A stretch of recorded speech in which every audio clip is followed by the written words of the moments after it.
we are in the last three chapters of our book, and we're going to finish it today. It is a rainy, yucky Wednesday, so I'm going to read from my bed again because it's where it's supposed to be when it's raining.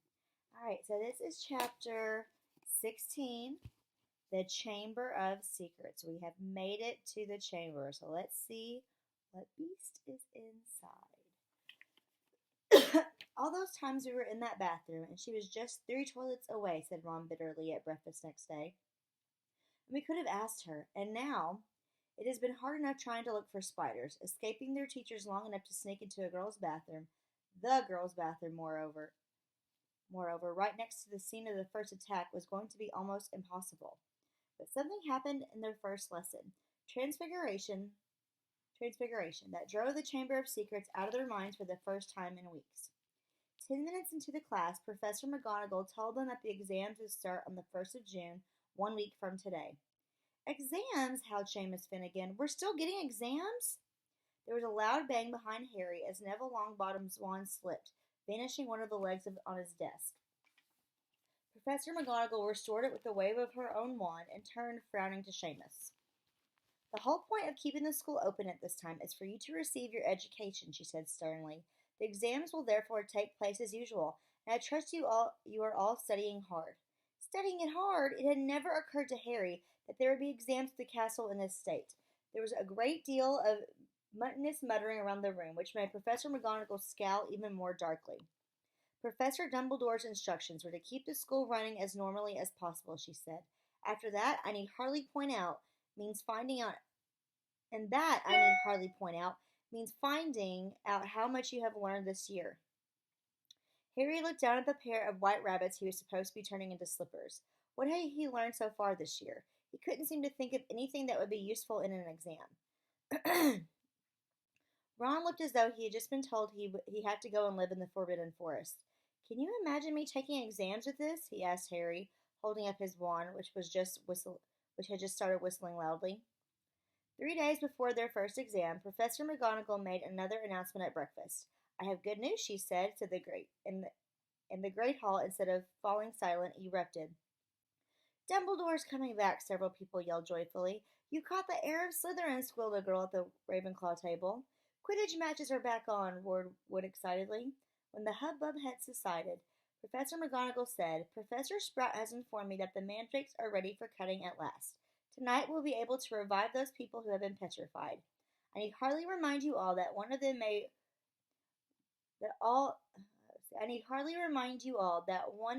well be able to tell us who or what attacked them. I am hopeful that this dreadful year will end with our catching the culprit. There was an explosion of cheering. Harry looked over at the Slytherin table and wasn't at all surprised to see that Draco Malfoy hadn't joined in. Ron, however, was looking happier than he'd looked in days. It won't matter that we never asked Myrtle then, he said to Harry. Hermione will have all the answers when they wake her up. Mind you, she'll go crazy when she finds out we've got exams in 3 days. She hasn't studied. It might be kinder to leave her where she is till they're over. Just then, Ginny Weasley came over and sat down next to Ron. She looked tense and nervous, and Harry noticed that her hands were twisting in her lap. What's up? Said Ron, helping himself to more porridge. Ginny didn't say anything, but glanced up and down the Gryffindor table with a scared look on her face that reminded Harry of someone, though he couldn't think who. Spit it out, said Ron, watching her. Harry suddenly realized who Ginny looked like. She was rocking backward and forward slightly in her chair, exactly like Dobby did when he was teetering on the edge of revealing forbidden information. Lucky. Quiet. Oh, sorry.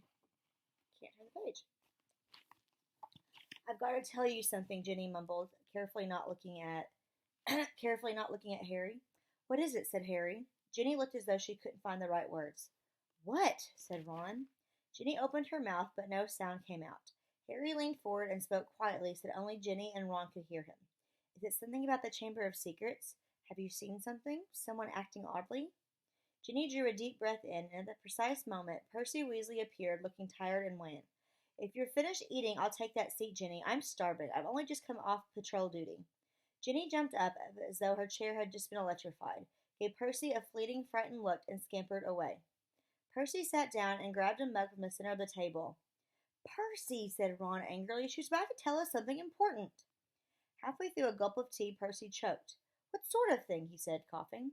I just asked her if she seen anything odd, and she started to say, "Oh, that's nothing to do with the Chamber of Secrets," said Percy at once. How do you know? Said Ron, his eyebrows raised. Well, if you must know, Jenny, walked in on me the other day when I was, well, never mind. The point is she spotted me doing something that I asked her not to mention to anybody. I must say, I think she'd keep to her word. It's nothing really. I just rather. Harry had never seen Percy look so uncomfortable. What were you doing, Percy? Said Ron, grinning. Go on, tell us. We won't laugh. Percy didn't smile back. Passing those rolls, Harry. I'm starving. Harry knew the whole mystery might be solved tomorrow without their help, but he wasn't about to pass up a chance to speak to Myrtle if it turned up. And to his delight it did, mid-morning when they were being led to History of Magic by Gilderoy Lockhart. Lockhart, who had often assured them that all danger had passed, only to be proved wrong right away, was now wholeheartedly convinced that it was hardly worth the trouble to see them safely down the corridors. His hair wasn't as sleek as usual. It seemed he had been up most of the night patrolling the fourth floor. Mark my words, he said, ushering them around a corner. The first words out of those poor petrified people's mouths will be, "It was Hagrid." Frankly, I'm astounded Professor McGonagall thinks all these security measures are necessary. I agree, sir, said Harry, making Ron drop his books in surprise. Thank you, Harry, said Lockhart graciously while they waited for a long line of Hufflepuffs to pass. I mean, we teachers have quite enough to be getting on with, without walking students to classes and standing guard all night. That's right, said Ron, catching on. Why don't you leave us here, sir? We've only got one more corridor to go. You know, Weasley, I think I will, said Lockhart. I really should go and prepare for my next class. And he hurried off. Prepare his class, Ron sneered after him. Going to curl his hair more like it. They let the rest of the Gryffindors draw ahead of them, then darted down a side passage and hurried off towards Morning Myrtle's bathroom. But just as they were congratulating each other on their brilliant scheme, Potter, Weasley, what are you doing? It was Professor McGonagall, and her mouth was the thinnest of thin lines. We were, Ron stammered. We were going to go and see Hermione, said Harry. Ron and Professor McGonagall both looked at him. We haven't seen her for ages, Professor. Harry went on hurriedly, treading on Ron's foot. And we thought we'd sneak into the hospital wing, and tell her the mandrakes are nearly ready, and not to worry. Professor McGonagall was still staring at him, and for a moment Harry thought she was going to explode. But when she spoke, it was in a strangely croaky voice. Of course, she said. And Harry, amazed, saw a tear glistening in her beady eye. Of course. I realize this has been hardest on the friends of those who have been. Quite understand. Yes, Potter, of course you may visit Miss Granger. I will inform Professor Binns where you've gone. Tell Madame Pomfrey I have given my permission. Harry and Ron walked away, hardly daring to believe that they'd avoided detention. As they turned the corner, they distinctly heard Professor McGonagall blow her nose. That, said Ron fervently, was the best story you've ever come up with. They had no choice now but to go to the hospital wing and tell Madame Pomfrey that they had Professor McGonagall's permission to visit Hermione. Madame Pomfrey let them in, but reluctantly. There's just no point talking to a petrified person, she said, and they had to admit she had a point when they'd taken their seats next to Hermione. It was plain that Hermione didn't have the faintest inkling that she had visitors, and they might just as well tell her bedside cabinet not to worry for all the good it would do. Wonder if she did see the attacker, though, said Ron, looking sadly at Hermione's rigid face. Because if he sneaked up on them all, no one will ever know. But Harry wasn't looking at Hermione's face. He was more interested in her right hand. It lay clenched on top of her blankets, and bending closer, he saw that a piece of paper was scrunched inside her fist. Making sure that Madame Pomfrey was nowhere near, he pointed this out to Ron. Try and get it, Ron whispered, shifting his chair so that he blocked Harry from Madame Pomfrey's view. Ooh, I dropped my book. It was no easy task. Hermione's hand was clamped so tightly around the paper that Harry was sure he was going to tear it. While Ron kept watch, he tugged and twisted, and at last, after several tense minutes, the paper came free. It was a page torn from a very old library book. Harry smoothed it out eagerly, and Ron leaned close to read it too. Of the many fearsome beasts and monsters that roam our land, there is none more curious or more deadly than the basilisk, known also as the king of serpents. This snake, which may reach gigantic size and live many hundreds of years, is born from a chicken's egg, hatched beneath a toad. Its methods of killing are most wondrous. From aside from its deadly and venomous fangs, the basilisk has a murderous stare, and all who are fixed with the beam of its eye shall suffer instant death. Spiders flee from the basilisk, for it is their mortal enemy, and the basilisk flees only from the crowing of the rooster, which is fatal to it. And beneath this, a single word had been written in a and beneath this, a single word had been written in a hand Harry recognized as Hermione's. Let me read that again. Beneath this, a single word had been written in a hand Harry recognized as Hermione's. Pipes. It was as though somebody had just flicked a light on in his brain. Ron, he breathed. This is it. This is the answer. The monster in the chamber is a basilisk, a giant serpent. That's why I've been hearing that voice all over the place, and no one else hears it. It's because I understand parcel tongue. Harry looked up at the beds around him. The basilisk kills people by looking at them, but no one's died, because no one looked it straight in the eye. Colin saw it through a camera. The basilisk burned up all the film inside it, but Colin just got petrified. Justin must have seen the basilisk through nearly headless Nick. Nick got the full blast of it, but he couldn't die again. And Hermione and the Ravenclaw prefect were found with a mirror next to them. Hermione had just realized the monster was a basilisk. I bet you anything she warned the first person she met to look around corners with a mirror first. And that girl pulled out her mirror and... Ron's jaw had dropped. And Mrs. Norris? He whispered eagerly. Harry thought hard, picturing the scene at the night of Halloween. The water, he said slowly. The flood from Moaning Myrtle's bathroom. I bet you Mrs. Norris only saw the reflection. He scanned the page in his hand eagerly. The more he looked at it, the more it made sense. The basilisk flees only from the crowing of the rooster, which is fatal to it, he read aloud. Hagrid's roosters were killed. The heir of Slytherin didn't want one anywhere near the castle once the chambers was open. Spiders flee from the basilisk. It all fits. But how's the basilisk been getting around the place? Said Ron. A giant snake. Someone would have seen. Harry, however, pointed at the word Hermione had scribbled at the front of the page. Pipes, he said. Pipes. Ron has been using the plumbing. I've been hearing that voice inside the walls. Ron suddenly grabbed Harry's arms. The entrance to the Chamber of Secrets, said hoarsely. What if it's a bathroom? What if it's in... Moaning Myrtle's bathroom, said Harry. They sat there, excitement coursing through them, hardly able to believe it. This means, said Harry, I can't be the only parcel mouth in the school. The heir of Slytherin's one, too. That's how he's been controlling the basilisk. What are we going to do? Said Ron, whose eyes were flashing. Should we go straight to McGonagall? Let's go to the staff room, said Harry, jumping up. She'll be there in 10 minutes. It's nearly break. They ran downstairs, not wanting to be discovered, hanging around in another corridor. They went straight into the deserted staff room. It was a large paneled room full of dark wooden chairs. Harry and Ron paced around it, too excited to sit down. But the bell to signal break never came. Instead, echoing through the corridors came Professor McGonagall's voice, magically magnified. All students to return to their house dormitories at once. All teachers return to the staff room immediately, please. Harry wheeled around to stare at Ron. Not another attack. Not now. What do we do? Said Ron aghast. Go back to the dormitory? No, said Harry, glancing around. There was an ugly sort of wardrobe to his left, full of the teachers' cloaks. In here. Let's hear what it's all about. Then we can tell them what we found out. They hid themselves inside, listening to the rumbling of hundreds of people moving overhead and the staff room door banging open. From between the musty folds of the cloaks, they watched the teachers filtering into the room. Some of them were looking puzzled, others downright scared. Then Professor McGonagall arrived. It has happened, she told the silent staff room. A student has been taken by the monster, right into the chamber itself. Professor Flitwick let out a squeal. Professor Sprout clapped her hands over her mouth. Snape gripped the back of a chair very hard and said, How can you be sure? The heir of Slytherin, said Professor McGonagall, who was very white, left another message, right beneath the first one. Her skeleton will lie in the chamber forever. Professor Flitwick burst into tears.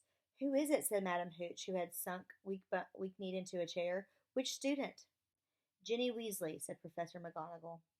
Harry felt Ron slide silently down into the wardrobe floor beside him. We shall have to send all the students home tomorrow, said Professor Dumbledore. This is the end of Hogwarts. Dumbledore always said. The staff room door banged open again. For one wild moment, Harry was sure it would be Dumbledore, but it was Lockhart, and he was beaming. So sorry, dozed off. What have I missed? He didn't seem to notice that the other teachers were looking at him with something remarkably like hatred. Snape stepped forward. Just the man, he said, the very man. A girl has been snatched by the monster Lockhart, taken into the Chamber of Secrets itself. Your moment has come at last. Lockhart blanched. That's right, Gilderoy, chipped in Professor Sprout. Weren't you just saying last night that you've known all along what the entrance to the Chamber of Secrets is? I, sputtered Lockhart. Well, didn't you tell me you were sure you knew what was inside it? Piped up Professor Flitwick. Did I? I don't recall. I certainly remember you saying that you were sorry you hadn't had a crack at the monster before Hagrid was arrested, said Snape. Didn't you say that the whole affair had been bungled and that you should have been giving a free rein from the first? Lockhart stared around at his stony-faced colleagues. I really never. You may have misunderstood. We'll leave it to you then, Gilderoy, said Professor McGonagall. Tonight will be an excellent time to do it. We'll make sure everyone's out of your way. You'll be able to tackle the monster all by yourself. A free rein at last. Lockhart gazed desperately around them, but nobody came to the rescue. He didn't look remotely handsome anymore. His lip was trembling, and in the absence of his usually toothy grin, he looked weak-chinned and feeble. Very glad, he said. I'll be in my office getting ready. And he left the room. Right, said Professor McGonagall, whose nostrils were flared. That's got him out from under our feet. The heads of houses should go and inform the students what has happened. Tell them that the Hogwarts Express will take them home first thing tomorrow. Will the rest of you please make sure no students have been left outside their dormitories? The teachers rose and left, one by one. It was probably the worst day of Harry's entire life. He, Ron, Fred, and George sat together in the corner of the Gryffindor common room, unable to say anything to each other. Percy was there. He had gone to send an owl to Mr. and Mrs. Weasley, then shut himself up to his dormitory. No afternoon ever lasted as long as that one, nor had Gryffindor Tower ever been so crowded yet so quiet. Near sunset, Fred and George went up to bed, unable to sit there any longer. She knew something, Harry, said Ron, speaking for the first time since they had entered the wardrobe in the staff room. That's why she was taken. It wasn't some stupid thing about Percy at all. She's found out something about the Chamber of Secrets. That must be why she was. Ron rubbed his eyes frantically. I mean, she was a pureblood. There can't be any other reason. Harry could see the sun sinking blood red below the skyline. This was the worst he had ever felt. If only there was something they could do. Anything. Harry, said Ron, do you think there's any chance at all that she's not, Harry didn't know what to say. He couldn't see how Ginny could still be alive. Do you know what, said Ron? I think we should go and see Lockhart. Tell him what we know. He's going to try and get into the chamber. We can tell him where we think it is and tell him it's a basilisk in there. Because Harry couldn't think of anything else to do, and because he wanted to be doing something, he agreed. The Gryffindors around them were so miserable and felt so sorry for the Weasleys that nobody tried to stop them as they got up, crossed the room, and left through the portrait hole. Darkness was falling as they walked down to Lockhart's office. There seemed to be a lot of activity going on inside it. They could hear scraping, thumps, and hurried footsteps. Harry knocked, and there was a sudden silence from inside. The door opened the tiniest crack, and they saw one of Lockhart's eyes peering through it.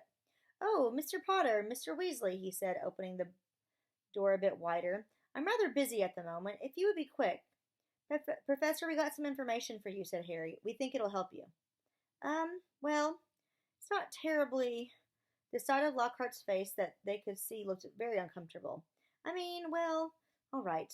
He opened the door and they entered. His office had been almost completely stripped. 2 large trunks stood open on the floor. Robes, jade green, lilac, midnight blue, had been hastily folded into one of them. Books were jumbled untidily into the other. The photographs that had covered the walls were now crammed into boxes on the desk.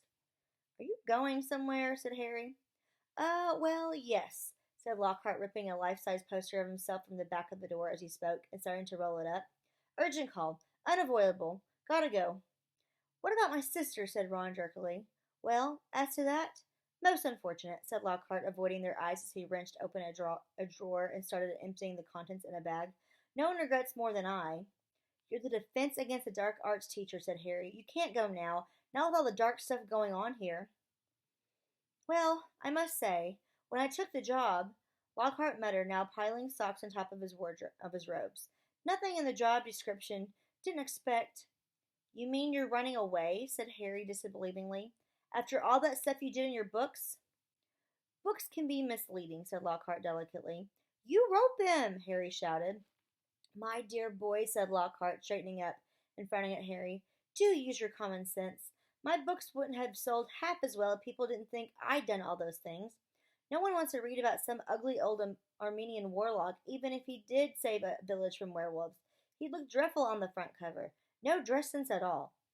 And the witch who banished the abandoned banshee had a hairy chin. I mean, come on. So you've been taking credit for what a load of other people have done, said Harry incredulously. Harry, Harry, said Lockhart, shaking his head impatiently. It's not as simple as that. There was work involved.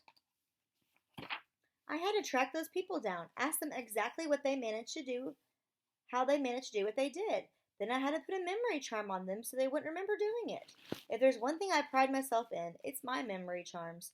No, it's been a lot of work, Harry. It's not all book signings and publicity photos. You know, you want fame, you have to be prepared for a long, hard slog. He banged the lids of his trunk shut and locked them. Let's see, he said. I think that's everything. Yes, only one thing left. He pulled out his wand and turned to them. Awfully sorry, boys, but I'll have to put a memory charm on you now. Can't have you blabbing my secrets all over the place. I'd never sell another book.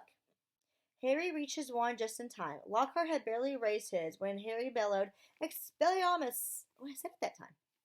Lockhart was blasted backward, falling over his trunk. His wand flew high into the air. Ron caught it and flung it out of the open window. Shouldn't have let Professor Snape teach us that one, said Harry furiously, kicking Lockhart's trunk aside. Lockhart was looking up at him, feeble once more. Harry was still pointing his wand at him. What do you want me to do? Said Lockhart weakly. I don't know where the Chamber of Secrets is. There's nothing I can do. You're in luck, said Harry, forcing Lockhart to his feet at one point. We think we know where it is, and what's inside. Let's go. They marched Lockhart out of his office and down the nearest stairs, along the dark corridor where the messages shone on the wall, to the door of Moaning Myrtle's bathroom. They sent Lockhart in first.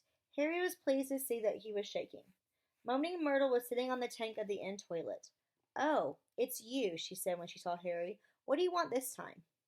To ask you how you died, said Harry. Myrtle's whole aspect changed at once. She looked as though she had never been asked such a flattering question. Ooh, it was dreadful, she said with relish. It happened right in here. I died in this very stall. I remember it so well. I had hidden because Olive Hornby was teasing me about my glasses.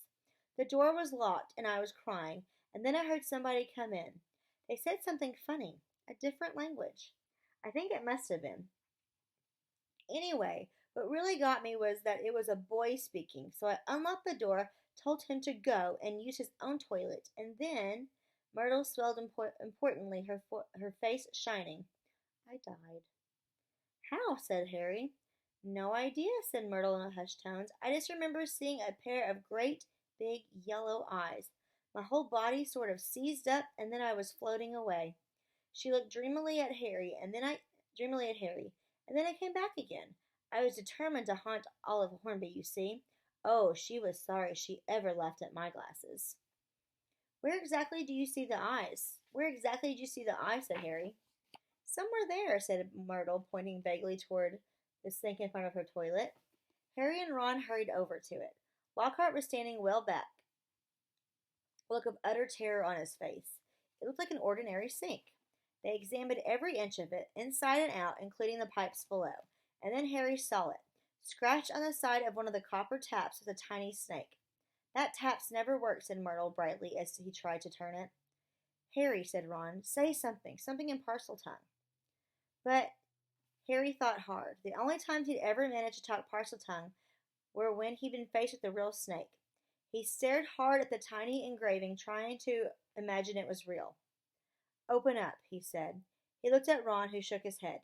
English, he said. Harry looked back at the snake, willing himself to believe it was alive. If he moved his head, the candlelight made it look as though it were moving. Open up, he said. Except that the words weren't what he heard. A strange hissing had escaped him, and at once the tap glowed with a brilliant white light and began to spin. Next second, the sink began to move. The sink, in fact, sank right out of sight, leaving a large pipe exposed. a pipe wide enough for a man to slide inside. Harry heard Ron gasp and looked up again. He had made up his mind what he was going to do. I'm going down there, he said. He could not go, not now that they had found the entrance to the chamber, not if there had been the faintest, slimiest, wildest chance that Jenny might be alive. Me too, said Ron. There was a pause. Well, you hardly seem to need me, said Lockhart with a shadow of his old smile. Sorry, it's like he's scratching. I'll just... He put his hand on the doorknob, but Ron and Harry both pointed their wands at him. You can go first, Ron snarled. White-faced and wandless, Lockhart approached the beginning. Boys, he said with his voice feeble, boys, what good will it do? Harry jabbed him in the back with his wand.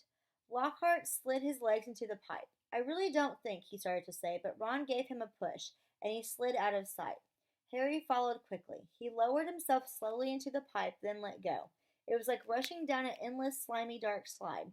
He could see more pipes branching off in all the directions, but none as large as theirs, which twisted and turned, sloping steeply downward, and he knew that he was falling deeper below the school than even the dungeons. Behind them he could hear Ron thudding slightly at the curves. And then, just as he had begun to worry about what would happen when he hit the ground, the pipe leveled out, and he shot out at the end with a wet thud, landing on the damp floor of a dark stone tunnel large enough to stand in. Lockhart was getting to his feet a little ways away, covered in slime and white as a ghost. Harry stood aside as Ron came whizzing out of the pipe too. We must be miles under the school, said Harry, his voice echoing in the black tunnel. Under the lake, probably, said Ron, squinting around at the dark, slimy walls. All three of them turned to stare into the darkness ahead. Lumos, Harry muttered to his wand, and it lit again. Come on, he said to Ron and Lockhart, and off they went, their footsteps slapping loudly on the wet floor. The tunnel was so dark that they could only see a little distance ahead. Their shadows on the wet walls looked monstrous in the wanlight. Remember, Harry said quietly as they walked cautiously forward, any sign of movement, close your eyes right away. But the tunnel was quiet as the grave, and the first unexpected sound they heard was a loud crunch as Ron stepped on what turned out to be a rat's skull. Harry lowered his wand to look at the floor and saw that it was littered with small animal bones. Trying very hard not to imagine what Jenny might look like if they found her, Harry led the way forward, around a dark bend in the tunnel. Harry, there's something up there, said Ron hoarsely, grabbing Harry's shoulder. They froze, watching. Harry could just see the outline of something huge and carved lying right across the tunnel. It wasn't moving. Maybe it's asleep, he mouthed, glancing back at the other two. Lockhart's hands were pressed over his eyes. Harry turned back to look at the thing, his heart beating so fast it hurt. Very slowly, his eyes as narrow as he could make them and still see, Harry edged forward, his wand held high. The light slid over a gigantic snake skin of a vivid, poisonous green, lying curled and empty across the tunnel wall. The creature that had shed it must have been 20 feet long at least. Blimey, said Ron weakly. There was a sudden movement behind them. Gilderoy Lockhart's knees had given away. Get up, said Ron sharply, pointing his wand at Lockhart. Lockhart got to his feet, then he dived at Ron, knocking him to the ground. Harry jumped forward, but it was too late. Lockhart was straightening up, panting, Ron's wand in his hand and a gleaming smile back on his face. The adventure ends here, boys, he said. I shall take a bit of this skin back up to the school and tell them I was too late to save the girl, and that you two tragically lost your minds at the sight of her mangled body. Say goodbye to your memories. He raised Ron's spello-taped wand high above his head and yelled, Obliviate! The wand exploded with the force of a small bomb. Harry flung his arms over his head and ran, slipping over the coils of snakeskin, out of the way of great chunks of tunnel ceiling that were thundering to the wall. Next moment he was standing alone, gazing at a solid wall of broken rock. Ron, he shouted, are you okay, Ron? I'm here, came Ron's muffled voice from behind the rockfall. I'm okay. This Git's not, though. He got blasted by the wand. There was a dull thud and a loud, ow! It sounded as though Ron had just kicked Lockhart in the shins. What now? Ron's voice said, sounding desperate. We can't get through. It'll take ages. Harry looked up at the tunnel ceiling. Huge cracks had appeared in it. He had never tried to break apart anything as large as these rocks by magic, and now didn't seem like a good moment to try. What if the whole tunnel caved in? There was another thud and another ow from behind the rocks. They were wasting time. Ginny had already been in the Chamber of Secrets for hours. Harry knew there was only one thing to do. Wait here, he called to Ron. Wait for Lockhart. I'll wait with Lockhart. I'll go on. If I'm not back in an hour. There was a very long pause. I'll try and shift some of the rocks, said Ron, who seemed to be trying to keep his voice steady, so you can get back through. And Harry, see you in a bit, said Harry, trying to inject some confidence into his shaking voice, and he set off alone past the giant snake skin. Soon the distant noise of Ron straining to shift the rocks were gone. The tunnel turned and turned again. Every nerve in Harry's body was tingling unpleasantly. He wanted the tunnel to end, yet dreaded what he'd find when it did. And then, at last, as he crept around yet another bend, he saw a solid wall ahead on which two entwined serpents were carved, their eyes set with great glinting emeralds. Harry approached, his throat very dry. There was no need to pretend these stone snakes were real. Their eyes looked strangely alive. He could guess what he had to do. He cleared his throat, and the emerald eyes seemed to flicker. Open, said Harry in a low, faint hiss. The serpents parted as the wall cracked open. The halves slid smoothly out of sight, and Harry, shaking from head to toe, walked inside.